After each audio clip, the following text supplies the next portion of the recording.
Good morning, good afternoon, and indeed good evening to everyone. My name is Matt Simpson and I am from Queensland University of Technology, and I'm speaking to you today from the lands of the Turrbal and the Yagara people. So congratulations on making it through to day 4 of ANZIAM 2023. We have had such great invited speakers and of course great presentations in general, and I know that's going to continue today, where it's my great pleasure to welcome Professor Lei-Sang Yong, who is delivering the plenary this morning. Let me just tell you a little bit about Professor Young. She is a professor of mathematics at the Courant Institute in New York, where she holds the Henry and Lucy Moses Professor of Science at New York University. She's also a distinguished visiting professor of science at the Institute of Advanced Studies at Princeton. And Professor Young is our second invited plenary at ANZIAM 2022, who is a member of the National Academy of Sciences, as well as a member of the Academy of Arts and Science. So Professor Young's work covers a great range of mathematical topics, including chaos, nonlinear science, math physics, and computational neuroscience. And I know because that intersects with so many people's interests here at ANZIAM that there's going to be great interest in the presentation today. And today's talk, Professor Young is going to tell us about mathematical understanding of neuroscience and vision. Thank you, Professor Young. Okay, so thank you very much for the invitation. It's my pleasure to give this talk here. For the last 10 years or so, I have been studying the visual system of the macaque monkey. I've chosen to study the macaque because one is visual system is very similar to that of humans, and two, because there's a lot of data have been collected.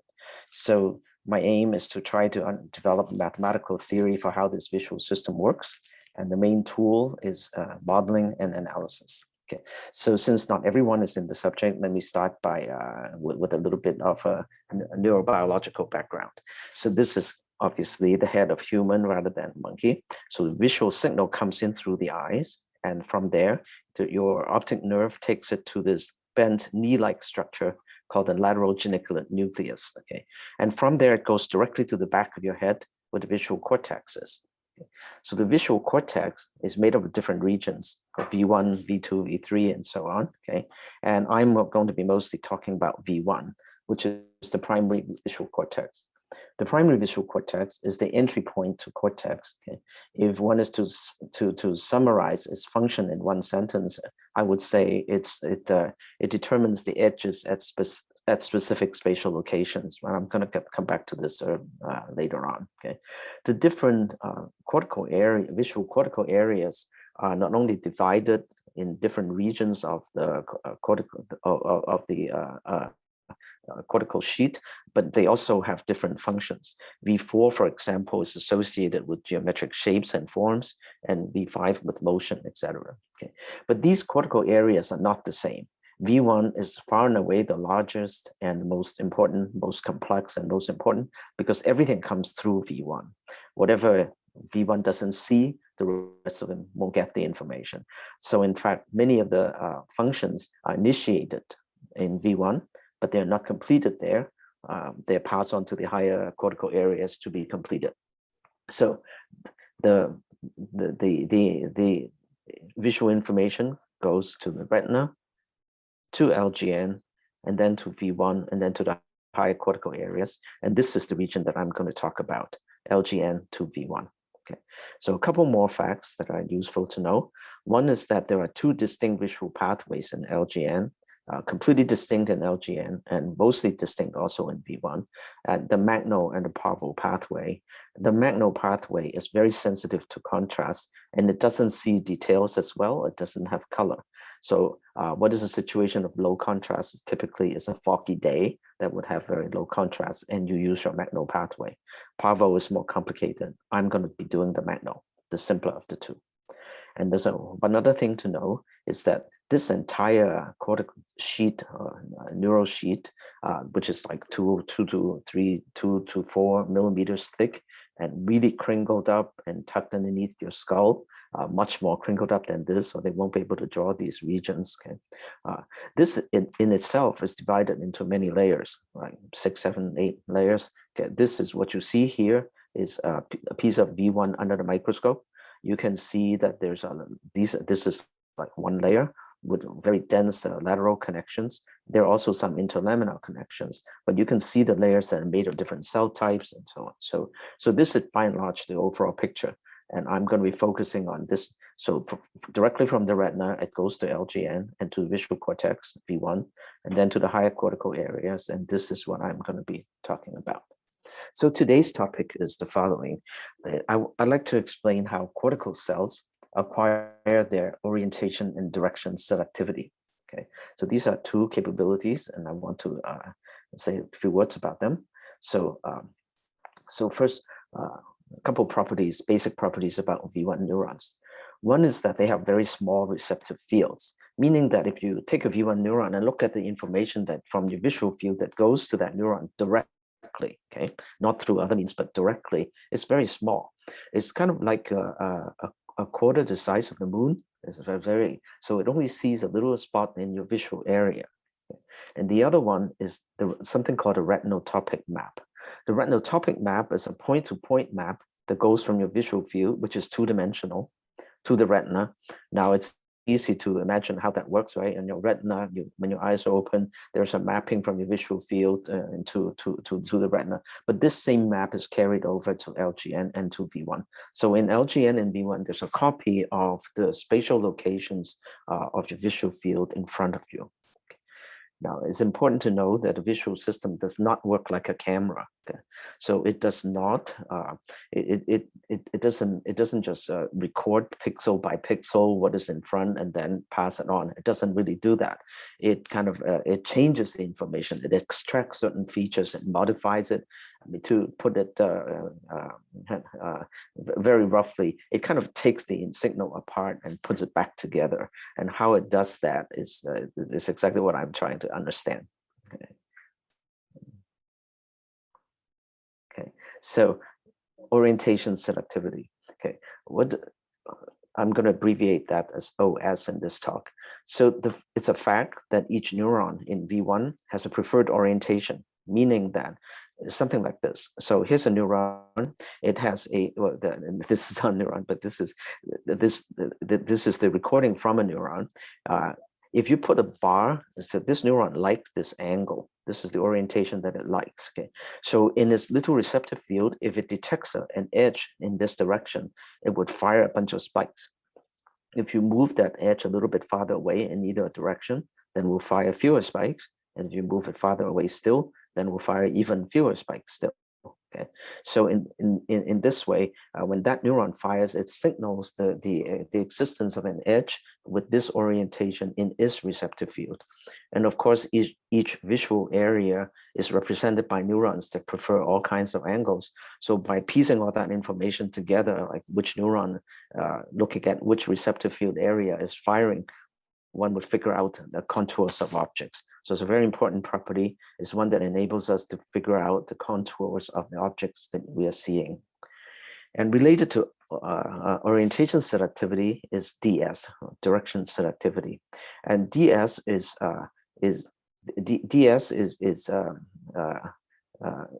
implicated in smooth pursuit eye movements.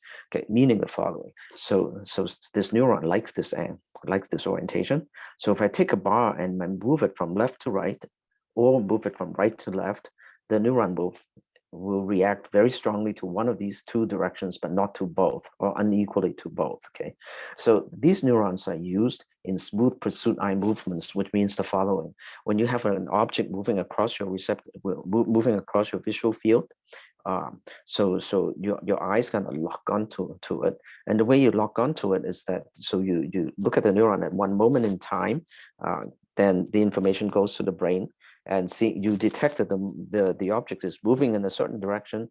The brain causes the eye muscles to follow that object, and then you go to the next spot and the next spot and so on. So direction selectivity is a really important property that allows you to do this. So orientation selectivity is useful for the detection of edges and contours.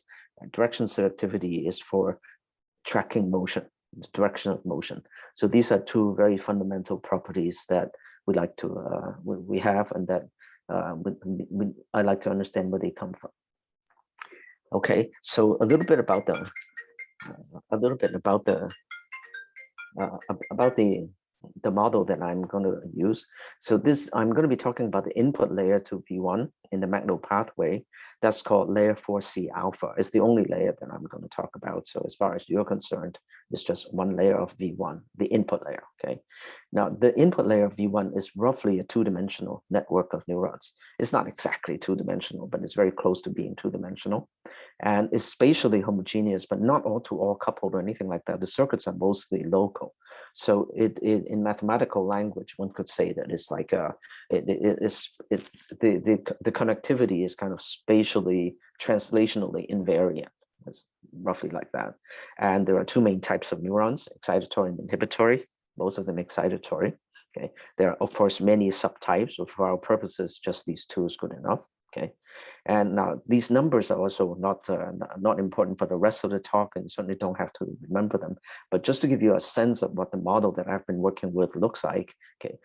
So in an area of cortex that's roughly 0.5 millimeter by 0.5 millimeter, each layer has about on the order of 4,000 neurons. These are true densities in the brain. Okay, we're trying to stick to anatomy as much as we can. Whenever the information is available, we stick to the neuroanatomy. Okay, so in this area of 0.5 millimeter by 0.5 millimeter in your cortical sheet, each layer has got about 4,000 neurons, and each cell has on the order of several hundred neurons that synapse on them.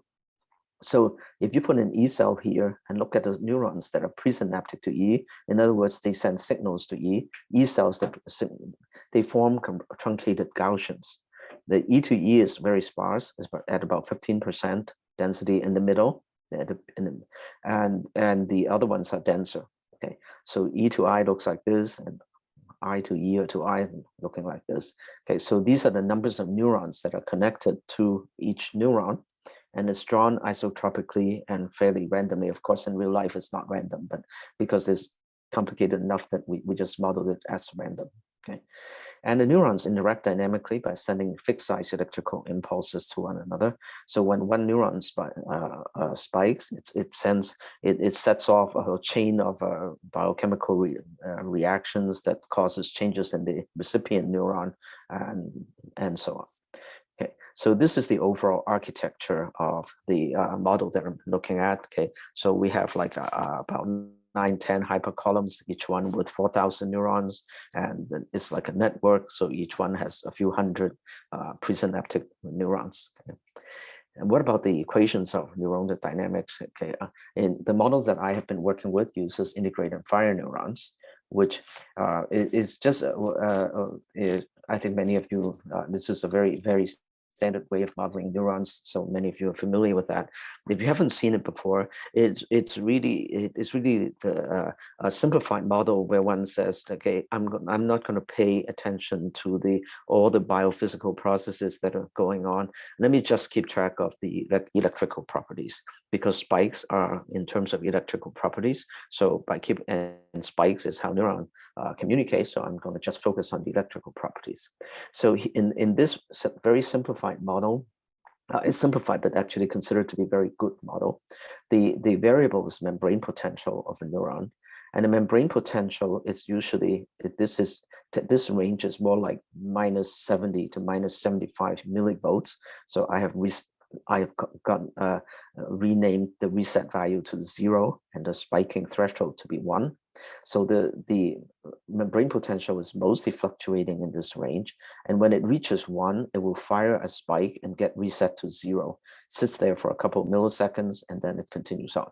Now, what drives this membrane potential are 3 forces. Okay, one is a leak. So when nothing is going on, it's not receiving any spikes, what happens is that it will just gradually leak down to 0. Okay, and then there's an excitatory current, the second term, and an inhibitory current, the third term. What the excitatory current tries to do is that it tries to drive the membrane potential up to this imaginary value way up here. Of course, it never reaches there, because by the time it reaches 1, it will fire a spike and get reset to 0. Then the inhibitory current tries to drive it down to here. Okay, so these are the 3 forces. If nothing happens, it leaks down to 0. When it receives excitatory spikes, the excitatory current tries to drive it up. it tries to drive it down, but it's receiving barrages of spikes all the time, so it's constantly getting kind of moved up and down, and in a very wiggly way. Okay, so what is the excitatory current? It's made up of a conductance times the distance to the reversal potential, the point to which it's trying to drive. And so there are 4 conductances, E and I conductances for E and I neurons. So for example, if you use the I conductance for an E neuron, then what happens is that, so I'm looking at an E neuron, whenever it receives a spike, T spikes, the time of arrival of a spike from an I cell, then what happens is that its conductance will be elevated for on the order of 10 milliseconds, okay? And then it goes away, okay? But then these spikes keep coming. So these things, you add them on top of one another. And if no spikes arrive, then they all kind of wear out and there's nothing, okay? And there's this coupling weight. So this is the same way that you model these 4 conductances. The E conductances are shorter. They are 3 or 4 milliseconds. I's are longer, 5 to 10 milliseconds. But basically, it's on the order of milliseconds. They don't last very long. Okay, and mathematically, what this is that this is a large network of small dynamical systems driven by time-dependent forces. Okay? Okay. The small dynamical systems are the equations of single neurons. The large network is how they are coupled together, and the time-dependent forces are one. Well, there are 2 of them. One is the I don't know how to get rid of this thing. Okay.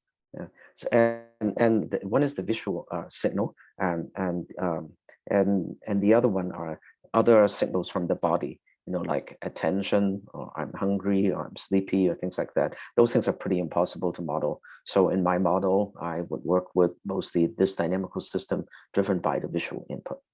Okay, so this is about the story about Cortex, but what about LGN? LGN is simpler. Okay, so remember that LGN is the structure that's intermediate between the retina and visual cortex. The dynamics of LGN is fairly straightforward. Basically, there are 2 types of cells. So there are 2 networks, 2 mosaics that are superimposed, okay, and the on cells and the off cells. Okay, then the on cells they also have very small receptive fields, similar to the size of the V1 cells. Okay. The on cells are excited whenever the receptive field goes from dark to light, and off cells are excited when it goes from light to dark. So all these cells do is that they see. I said they see. Of course, they don't really see anything, but they have information from a small region in the visual field, and it all depends on their dynamics are driven by the luminance of in this little area. When it goes from light to dark or dark to light, then they spike. Okay, so more precisely, this is how it works. The input current to an LGN cell is usually modeled like this. So there's a background current. Don't worry about that. Okay, but what it is that there's a light intensity map. So there's a function with location L of x. X is location, t is time. So this is a light intensity map that tells you that at which location, at what time, what is the luminance. Okay, you take that and you convolve that with a spatial kernel, okay, and a temporal kernel. And the spatial kernel looks like this. The spatial kernel think of it as like a Gaussian. It's actually more the difference of 2 Gaussians. So there's a little bit of a surround suppression effect, but let's not worry about that. It's not important for us. So you just think of it as summing up area information, integrating information from like a little region by convolving with a Gaussian. And more interesting is the temporal kernel. The temporal kernel has this interesting shape. Okay, so this is like a sine wave function. When you convolve with a function like that, what you were doing is like taking a derivative. Okay? So LGN cells are change detectors. Okay, so if you show a gray background, LGN cells would not fire. That's why I said that they fire when they go from dark to light or light to dark. That's because of this difference in sign. Okay, so that on and off cells have a difference in sign here, but basically they are like taking derivative of the luminance and they respond to that. Okay, so this is the introduction on all the background that you need. And now I'm going to start to talk about these two properties. So the fact is that LGN cells have no orientation selectivity or direction selectivity. Okay. Meaning that you take an LGN cell, you do all the different tests to try to find out which is its favorite orientation. It doesn't have one. Okay, it doesn't have any favorite orientation or direction. Okay. And cortical cells in the input layer do. Okay, and there is nothing between the LGN cell and the cortical cells. So the question that has intrigued people for a while is that how do cortical cells acquire these capabilities? If these cells don't have it, these cells have it, and there's nothing in between. So how did that come about? So first of all, orientation selectivity, the story goes back farther to Hubo and Wiesel. Hubo and Wiesel in the 1960s made the following conjecture based on their physiological measurements. So what they found is that the answer to this question is the wiring, is in the wiring. That's the answer that they proposed. Okay, so what they found is that each V1 cell is connected to or receive information from either two, or in this case either two or three rows of LGN cells that are aligned like this. All three are aligned with the same orientation, and that's the orientation that the cortical cell is going to prefer. They didn't quite say how that came about, but they found this, and this conjecture has withstood the test of time. It is more, people have pretty much confirmed that this is very, very likely to be so. So we tried to put this into the model, and almost immediately we ran into a combinatorial geometric problem because of the extreme sparseness of LGN cells. So this also is from the literature, from the neuroanatomy. You can dig up, how many cells there are in what area. And kind of to our surprise, we found that in the magno layer, in the region that you see that covers like the area of your thumbnail, there's only 10 LGN cells, 5 on and 5 off. That's very few. And that's kind of scary how few there are that represent such a big area. Okay, and then there are all kinds of constraints on how you cannot reach too far, and so on. So it is really impossible to make pictures that look like this. The pictures that look more like this. This is Hubo and Wiesel's 2 rows of LGN cells. These are the 3 rows or columns which are of LGN cells. So this is 1 column of off and 1 column of on. Okay, so yes, we can do that, but we can't quite we can get up to 6, 7, 8 cells, but otherwise they won't fit. There are lots of other constraints, but I'm not going to get into that. Okay, all right. So let's say that we take a cortical cell that is connected to these 4 LGN cells, 2 on, 2 off, aligned vertically. So it's supposed to prefer vertical. So how does that work? Okay, so what people have found is that they do prefer vertical. Optimally driven means that they respond with the largest number of spikes when you give it a vertical grading. Okay, and if the grading is aligned like this with vertical, and the spatial the pattern between the grading also matches the width of these on and off, more or less. Okay, meaning it doesn't have to be a perfect match, but it's more or less matching that. Now, the reason that matters is that when you drift the grading through like this, there will be a moment when all 4 cells are very excited, meaning that in this location, the grading is exactly turning from dark to light. So these 2 are really happy. But in this location, it's also turning from light to dark. So these 4 are happy. So all 4 are happy together. Okay? And so all 4 are firing very vigorously. As opposed to if you take a grading and turn this by 90 degrees, so there is horizontal bars and you drift it up, then at all times, half of them are happy and half of them are not. Okay, so why does this matter? Okay, so here I'm going to repeat what I just said. It's optimally driven when these are the LGN spikes that it receives. Is a lot of all 4 are happy, nobody's happy, all 4 are happy, and nobody's firing. Okay, and such a drive would elicit a very strong response from the V1 cell, as opposed to when everybody is more or less happy at all times. This is when it's driven. It's called orthogonally driven. It elicits a very weak V1 response. Okay, Now, notice that it's the same number of LGN spikes that they're receiving. Here and here is the same number of LGN spikes, just different spiking patterns. This is not how people have been modeling it in earlier models. People tend to say, oh, this is the favorite, in its favorite orientation, it receives a lot of LGN spikes. In this other direction, it receives less LGN spikes. That's not really so possible because it's connected to the same 4 LGN cells.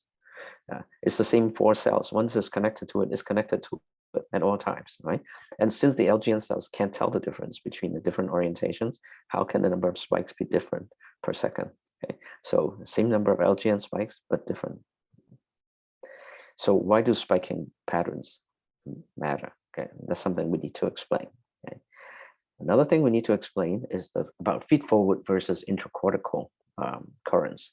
So early thinking, influence of Hubo and Wiesel, is that in the sensory cortices, okay, especially when you're closer to the sensory input, it's mostly feed forward.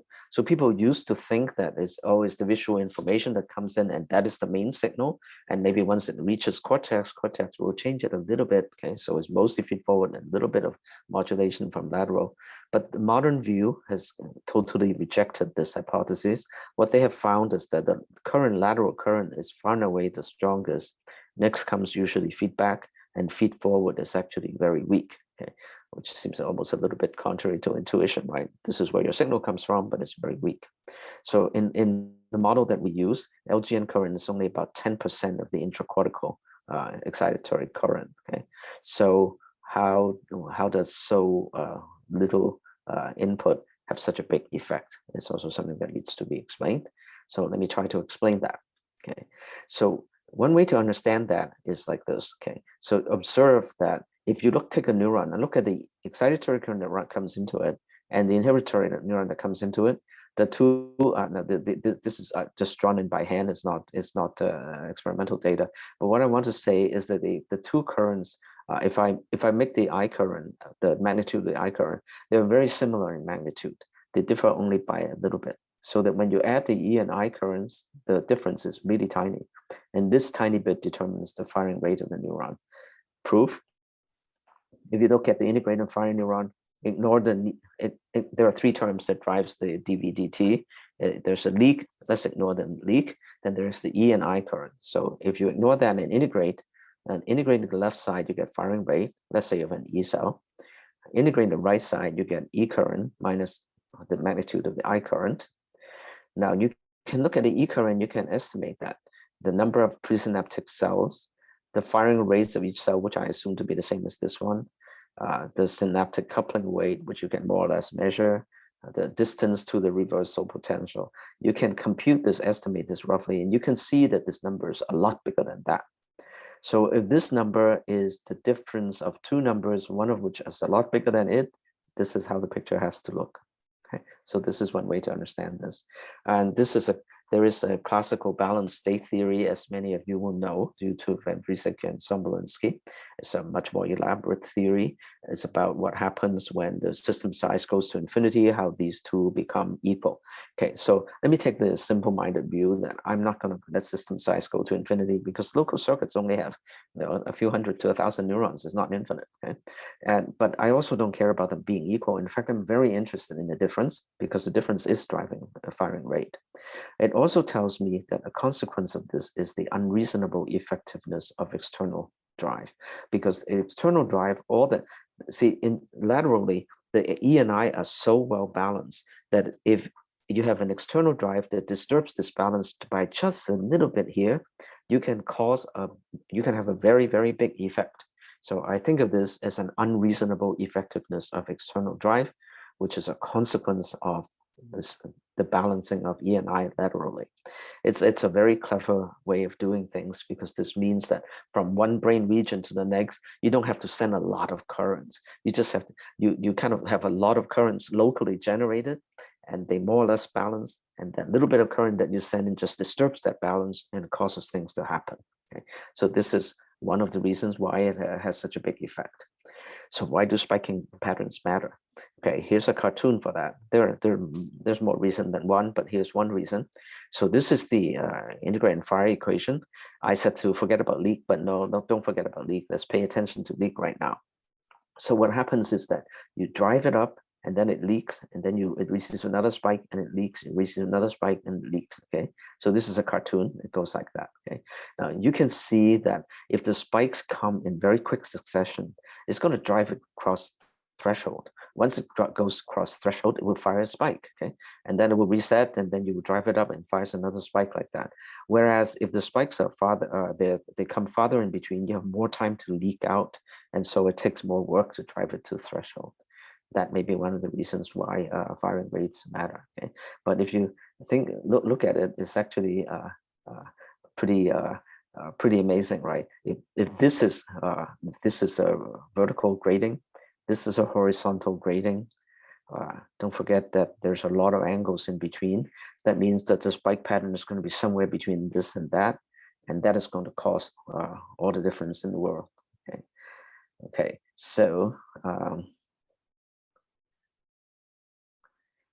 Okay, so as proof of concept, we build a model. This is a joint work with Bob Shapley, Macaque, and Logan Charaka. Okay, so this is a light intensity map that we program into the LGN. LGN will compute the response according to the formula that I gave you earlier and send the signal to the layer 4C alpha, the input layer. And then don't worry too much about that. There's a little bit of feedback from somewhere. So let me tell you a little bit about how this connection works. Okay, so it's a fact that we try to model the network structure and wiring, also everything here in this layer, following neuroanatomy as much as possible. Okay, but so here, this is from optical imaging. Okay, and it is known that neurons with the same that have the same preference tend to be they tend to be grouped together. Okay, in V1, neurons with the same preference tend to be grouped together. Okay, and they tend to be organized in a ring like around a pinwheel. So here's how we've modeled this. We took our square hypercolumns, divided them into sometimes four regions, and in each region we give it an intended orientation. So this is intended to be vertical. This is intended to be 30 degrees, 60 degrees, 90, and so on. And intended means that I'm going to connect it to the LGN cells according to what Hubo and Wiesel taught us.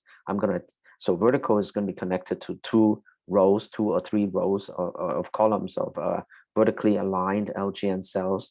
30 degrees is going to be connected to 2 or 3 rows of LGN cells that are aligned with this angle, and so on. So we hooked it up this way according to following the prescription of Hubo and Wiesel. And here are some of the results.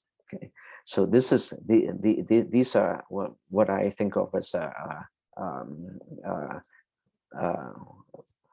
their activity maps. They are kind of like fMRI on the neuronal level, if you like. You know, they so each pixel here is on the order of 30-40 neurons. Okay, and the color scale is hot color means high firing, low dark blue is low firing. This is E and this is I. So notice that E and I are very similar. That's always the same because they always come down up and down together. But let's look at a grading. So let's say I have a 0 grading. 0 means vertical for me. Okay, so 0 grading means according to my, this is the key to the picture. So that means that in these diamonds, the purple diamonds and the half diamonds here they're designated to be vertical preferring. So they are aligned to the LGN cells that if everything was to work right, they would prefer the vertical grading. And indeed, when given the vertical grading, if you look at the regions that are the most high firing, they roughly correspond to this region and these 3 half regions. Okay. Oh, suppose I take a 45-degree grading. Okay, so if I take a 45-degree grading, if you look here, so I go to my key and I search the region that prefers 45. There's no 45, but there is 30 and 60. So 30 and 60, well, this is close to 40. There must be the average of 2. And indeed, when we use a 45 grading, these are the regions that worked. So they correspond to these regions. which correspond to my 45, and so on. Okay, and so I want to remind you that the connections between neurons are isotropic. If you just look at how this cortical sheet is connected together, there's no indication of what orientation preference would be, nor would there be any orientation preference for the LGN, and it's completely in the wiring. Okay, so the activity patterns from the visual stimulus is entirely through the wiring between LGN and V1. So here's a quick movie for how it might work. Okay, so this is the visual stimulus, which if the movie plays is going to start to move. Okay, this is the real neuron time, which goes in milliseconds. Okay, so this is the model E cells. These are the I cells. They always go up and down more or less together, but the I cells fire more, which is the way it's supposed to. And if you want to check to see if it's responding correctly, here's the key. You can come down to the region, look at the orientation of the grading, come down to the region, find the right region, and see if it's the right one is lit up. Okay, so this is kind of a little bit scary for us because we have no control of this 50,000 dimensional dynamical system, right? We just feed it this grading, and everything else is completely computed by the LGN cells sending information to cortex, all these 50,000 cortical cells interacting. And so it's almost like the thing was alive. Right? So here it goes. So vertical grading, the grading will switch orientation at some point.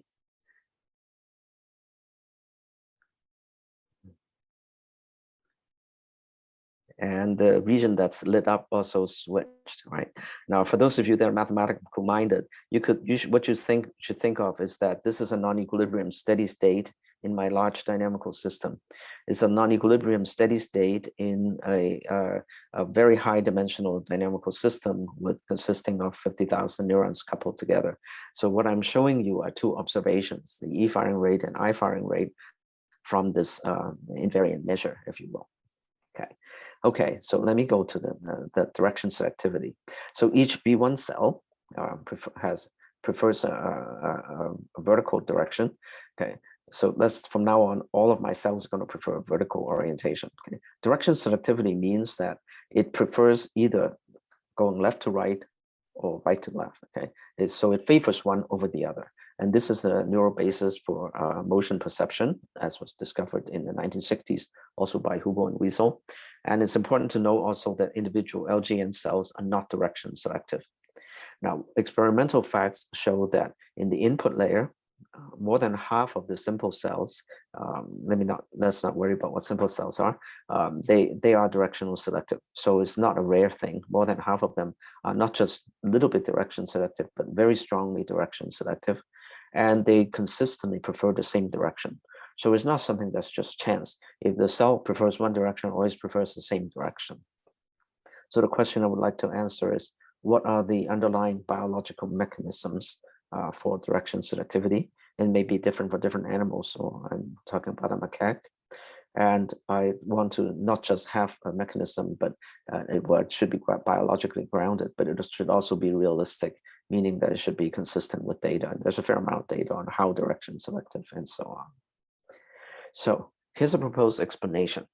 Okay, so the proposed explanation is that even though individual LGN cells are not direction selective, when you sum over all the LGN afferents to a V1 cell, it is direction selective. So my V1 cell is connected to, say, 4 LGN cells. Each one of those LGN cells not directionally selective, but if you look at the response and sum them together, then it becomes directionally selective, is the proposal. Okay, so let me look at an idealized setting. Instead of 4, let me just look at 2. So you think of it as 2 rows, 2 columns here. I collapse it down to just 2 cells, the distance d apart, and the response is the response of on plus the response to off. Okay, and I'm going to cheat a little bit more. I gave you this formula before, but I told you it was the input to LGN. Let me assume that it's the output. It's also, I left out a constant here and there. Okay, let me confuse the input with the output. It's not a terrible sin because LGN cells are actually quite linear. So inputs and outputs are very, very, very similar. Okay, so now I have a one-dimensional setting, and the two grading is either left or right. It's just so that the situation is simple enough that one could perhaps have a chance of getting a handle off. Now, the reason for cheating by calling this the response of the LGN, these are the response of the LGN cells, right? These are two LGN cells, okay? So the reason for using this is that if you take a sign function, which is a grading is, and convolve it with a reasonable kernel, what you get is a shifted sign function with a different amplitude and a shift, okay? So let's focus on the phase shift for now and not pay attention to the amplitude part for a moment, okay? So there's a delta phi is the phase shift of the on and off cell. So imagine a signal coming this way, okay, because the on and off cells, at any one moment in time, the off cell has a phase shift relative to the signal, and so does the on cell, and they are different. So the difference in phase is delta phi. And let me use the convention that, see, I have to be careful because on and off do the opposite things, right? So let me define the R of T is the phi. Let me define this phase difference to be 0 when both on and off peak simultaneously. Okay, that's actually when the signal is exactly reversed, right? But when they peak simultaneously, I call that delta phi 0. Okay, just I can use that convention. So now what does direction selectivity mean? Is that, okay, so if you have a grading that goes from right to left, okay, then you have a phase difference, and if you have it go from left to right, it has a phase difference. Whichever one of these is closer to 0 is the direction that is going to prefer, okay, because that's when the signal is stronger. Okay, delta phi closer to 0 means stronger signal. So you compare the delta phi when the grading is going this way to delta phi when it's going that way. Whichever one is closer to 0, that's the direction that the cell prefers. Okay. Easy fact, if I use the same temporal kernel for on and for off, they have to be opposite in sign, right? But I put a sign on here. So if I use the same temporal kernel for on and off, then these two phases are the same, and there cannot be any directions in the selectivity. And the proof is by symmetry.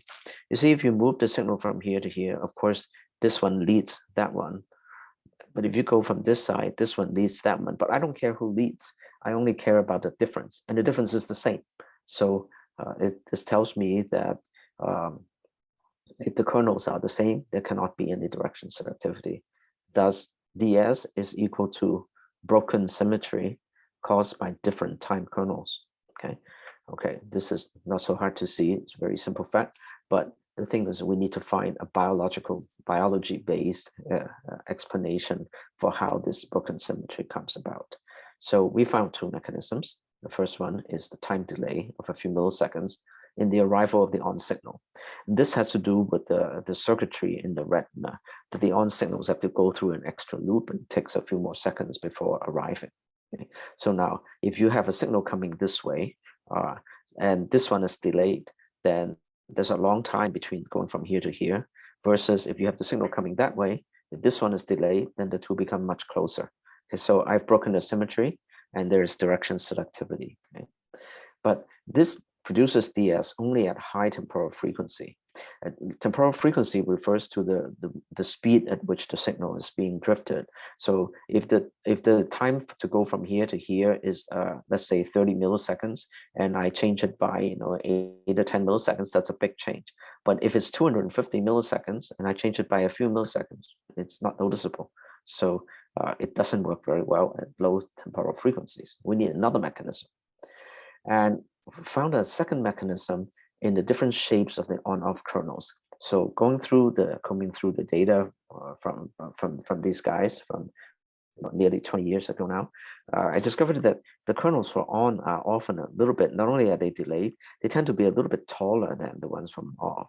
Okay, so now why does this matter? And here's a proof that it matters. Okay, so let me think of the on kernel is equal to the off kernel. Let's forget about the time delay part. Okay, so just on kernel is equal to the off kernel plus some extra positive stuff. Well, the signal is a sign function. So the response of the on kernel, I told you, was like taking a derivative, so it's like a cosine. But if you convolve with something that's positive, you get sine. So you're adding a sine to a cosine and you're causing a phase shift. And this is the mathematical reason behind why all you have to do is to change the temporal kernel, the height of it a little bit, and you're going to cause a change. You're gonna build some direction selectivity. Okay. So the mechanisms, the two mechanisms together produce direction preference, but which direction? Okay. And here now one can prove the following theorem that, well, as it turns out, it depends on the following. There are two numbers, d. One is a distance, the physical distance between the on and off cell, and big D, which is the period, the spatial period of the grading. Okay, so one can prove, and this is not it's pretty easy to show once you start to look for it, is that, well, the preferred direction has to switch. It has to switch at these points when little d is equal to big D over 2, d, 3d over 2, and so on. In other words, when little d is between 0 and big D over 2, the cell would prefer one direction. Depending on how you arrange the LGN cells, it determines which direction, but it prefers one direction. But then at this point, it will switch to another direction for this interval, and then it switches back to the first, and so on. Okay. But this is trouble because there was no switching of preferred direction for the monkey from experiments. So is that a contradiction? Okay. So what happened as we looked into it more clearly is that, well, we have not been paying attention to the amplitude term. The fact is that there is the fact is that once you look at the amplitude, there's very low response beyond spatial frequency, more than about 5 cycles per degree. This is, so one could check that from the formula that I gave you. This is also true for, this is real data. So let me show you the real data. So in the real data, the top curve is the firing rate in the preferred direction. The dashed line is a firing rate in the opposite direction. As you can, this is an exponential scale, so you can see that around 5 or so, it starts to kind of fade. And when the firing rate is too low, you really can't conclude anything. It's very noisy. So at SF equals to 5, spatial frequency equals 5 cycles per degree, that corresponds to D equals 0.2 or D over 2 equals 0.1. So if this little d is always less than 0.1 degree, then there will be no visible switching.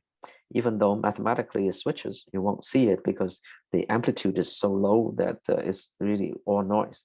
But is this true or not? So we went to the data, and the fact is that LGN cells are spaced semi-regularly. Okay, it's not Poisson because that's too random. It's not a lattice. It's somewhere in between. And the receptive fields have partial overlaps. Okay, so here we put two receptors. This purple line is 0.1 degree, this magic cutoff. And this is one standard deviation of the receptive field. And they kind of touch like that. So I think this qualifies for with partial overlap of receptive fields. So it doesn't seem to contradict anything. Okay, so this is my last slide before the summary. Okay, so in the proposed theory, okay, there is a sum feedforward. The proposed theory was that the sum feedforward LGN inputs have DS. Okay, but this doesn't imply that when it goes into cortex, it still has cortical cells still have DS. Because in the cortex, the cells with different preferences are mixed. So if half of your neighbors prefer right and half of your neighbor prefer the left, what are you going to prefer, right? And also the intracortical current is so much bigger. So this is not something that one could take for granted. So we went back to our model and look at what happens. And here is this is direction selectivity. Is usually defined to be pref over op, meaning the firing rate in the preferred direction divided by the firing rate in the opposite direction, and is usually measured in F1, the first Fourier coefficient, because this is driven by F, because as I explained earlier, is LGN really drives it by F1 rather than is not mean driven. Okay, but anyway, this is the firing rate of pref and op, and here green is data, black is model. So for example, let's pick the number 3. the data says that about nearly 60% of the cells measured, and as many cells were measured, about 60% of them have in the preferred direction. They respond with 3 times as much firing as in the opposite direction. And in the model, maybe it's 56% only, so it's a little bit lower, but it's pretty close. And this is complex cells, another group of cells. It's not supposed to have direction selectivity, and it's not for both model and for data. So what the model shows is that Cortex. So we're worried here that we made some DS, but then Cortex would destroy it. But the model actually shows that Cortex not only does not destroy this feed-forward DS, it actually enhances it. And we have a proposed theory for that, but that would be too long of a talk, so I won't do that here. Okay. So summary. Okay. Only on the direction selectivity part. Okay. So the DS is found in neurons in the input layer of B1, but not in LGN. And DS direction selectivity is very important because it is used in, we use this in our ability to track moving objects, relies heavily on neurons being directionally selective. And we propose that the origin of direction selectivity is from the dynamic differences in the on-off pathway in LGN. Okay. And we specific biologically grounded mechanisms were proposed in the delay and just a little bit taller. You just all you need to do is to modify the temporal channels a little bit, and you could create a lot of new kind of whole new dimension of phenomena. Okay, and we also found that there's a consistent direction of preference as in data. Then we went to the model and validated these results and the quantitative agreement with data. Okay. So acknowledgements about Shapley and Macaque, neuroscientists, primarily experimentalists, Logan Charaka, postdoc. These are our funding agencies. Thank you. We are just about to spill over into the break, but I suggest we've still got some time for some questions, and there are some questions being typed into the chat or into the question bar. And oh, wow, there were plenty of applause appearing there as well. So if I can go back to some questions, let me see. Brianna Martin asks whether you can comment on whether the luminescence on-off system is the same for people or perhaps for monkeys who cannot see. For example, what might the difference be in blindness? Blindness is usually, most visual problems are actually occur in the retina, not in the LGN. Okay. So it's usually a problem with your rods and cones in the retina. Okay, there are very few visual problems happen in LGN or in Cortex, as far as I know. Okay, so that might cross over into the next question, where someone's asking what's the role of color. So how does the system work, or how is it modified for someone who might be colorblind? Well, so this is a magno pathway. It doesn't have colors. That's why I didn't have to worry about it. The other pathway has color and is a big mess. It's very okay. That part of the subject is not very well. Okay, so that Kathy Sweetman is asking to. Sorry, I ducked the question. I don't know the answer to. That's okay. That's all right. But it's related to the next question. So there's a question Kathy's asking about how close is the physiology of the monkey to human physiology with regards to vision. So there are different species of monkeys. The macaque is very close to human, and that is why they have been studied a lot. And so there's a lot of data have been collected on the macaque for that reason. So different species are different. So for example, mouse is quite different than monkey. For example, the cortex is totally disorganized. In some ways, it's maybe simpler, but it's also harder to study because it's less organized. But monkey and human are very similar. Okay. So do you think the same modeling framework? Yes, it's supposed to. It's supposed to. Okay. That's the reason we're doing it. Yeah. Fantastic. Look, if anyone else has got more questions, please feel free to pass them on. We've got a few moments.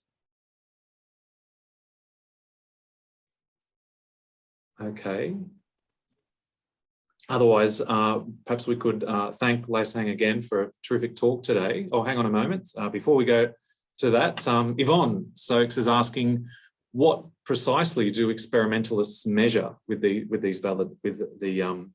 data that you've got on the screen? So what measurements are made? Okay, most of them are electrophysiology. They stick an electrode into the neuron. They also measure things in the soup outside. Right? Sometimes they measure the individual neurons. Sometimes they measure what happens in the what's called local field potential. They measure mostly firing rates. So what they do is they program different things on the screen, and they change they present the visual image, different images to the monkey, and then they measure the firing rates. Okay, and perhaps if you don't mind, Lei Sang, if I can ask a question Sure. now. Explain the measurements. Are the experimentalists or the modelling involved in changes with age? Do people look at differences in younger versus older subjects? Or? Well, these are monkeys Sure. that I am using. So I don't know. I'm sure that there's a lot of study of that, but I think that's more like a different part. I mean, with humans, you can't stick an electrode in, right? So you probably have to do eye tracking and all this kind of things. So there are I'm sure there's a lot being worked on, but I don't know much about it. Okay, Yvonne's also following up asking, is this work aimed at developing a bionic eye? Not for me. I'm just trying to figure out why we see what we see. Okay. I mean, like I said earlier, okay, the thing is that it's not just recording pixel by pixel, right? It's very interesting to me how the brain, except the brain, but it's generalized brain, it kind of takes apart the signal and then recombines it in an incredibly efficient way, right? So a lot of machine learning people are trying to look at what happens in the real brain in the hope of learning something from it. Why is it that they can do it so efficiently? Okay. So perhaps a final question from Zara, who's asking, are there any changes in the response for the on-off cells if the frequency of the on-off flashing is too high, or are they not sensitive to the frequency? They are very sensitive to both. So let me answer the question for gratings rather than for flashes. It's a little bit different, but I happen to know the grating ones better. Okay, so if you look at the spatial patterns for the gratings, if they are too far apart, okay, then the receptor field being very small, it will think that it's just one single color, right? And since it sees it only detects change, it detects no change, it doesn't respond. If you put it too close to each other, it will integrate it all and think it's gray. Right. So there's only a region that it can respond to, both temporal and spatial frequencies. That's actually something that we've tried to match everything with the data. It's something I didn't get to talk about, but the model is trying to follow all of these ranges with data also. Okay. Look, thanks, Lei Sang, for answering those questions so diligently. There was a lot of questions coming in at the moment. So I think in order to give people time for their break, we should thank Lei Sang for her terrific talk this morning in the usual way. And there's plenty of applause appearing in the box. And Michael, is there anything else to announce before we take a break? No, I just want to add my personal thanks, Lei Sang. That was a fantastic talk. I was thank you. Really impressed with the work, and yeah, just I'm in awe of some of this work. It was great. Thank you. Thank you.